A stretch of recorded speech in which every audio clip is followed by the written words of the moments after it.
Autre information de la matinée, nous avons appris le décès de Jean-Louis Debré, ancien ministre de l'Intérieur, ancien président de l'Assemblée et du Conseil constitutionnel. Il avait 80 ans.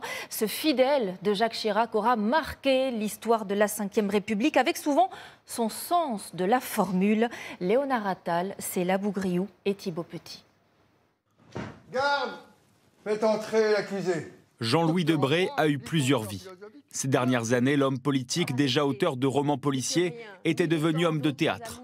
Le préfet de police décide que pour conduire un véhicule, il faut une autorisation. Monsieur le préfet, vous n'allez quand même pas donner une autorisation à une femme.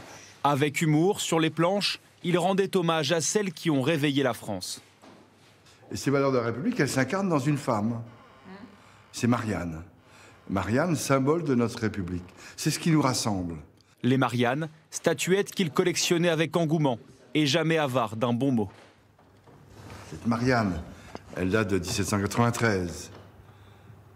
Hier, comme aujourd'hui, la France a besoin d'argent. C'était déjà une tirelire. À votre bon cœur, monsieur, dame. Jean-Louis Debré, c'était la politique jusqu'au bout des doigts. Éternel compagnon de route de Jacques Chirac, il lui sera fidèle toute sa vie.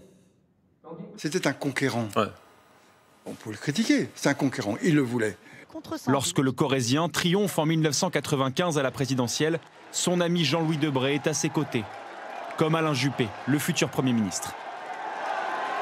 On était là, ensemble, pour un moment de joie intense, puisque nous avions accompagné ce parcours de Jacques Chirac depuis 1976, j'ai dit, donc ça faisait presque 20 ans. Dans le gouvernement Juppé, Jean-Louis Debré devient ministre de l'Intérieur.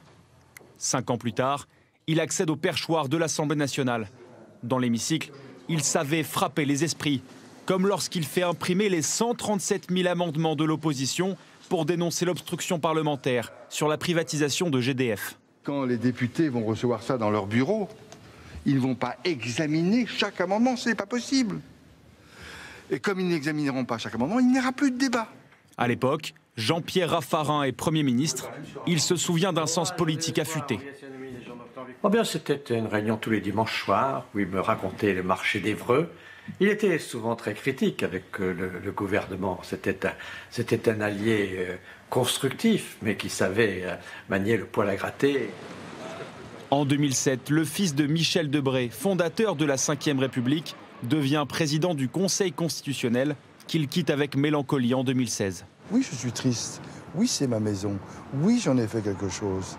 Bon, eh ben, au suivant. Cet après-midi, un hommage sera rendu à Jean-Louis Debré à l'Assemblée nationale.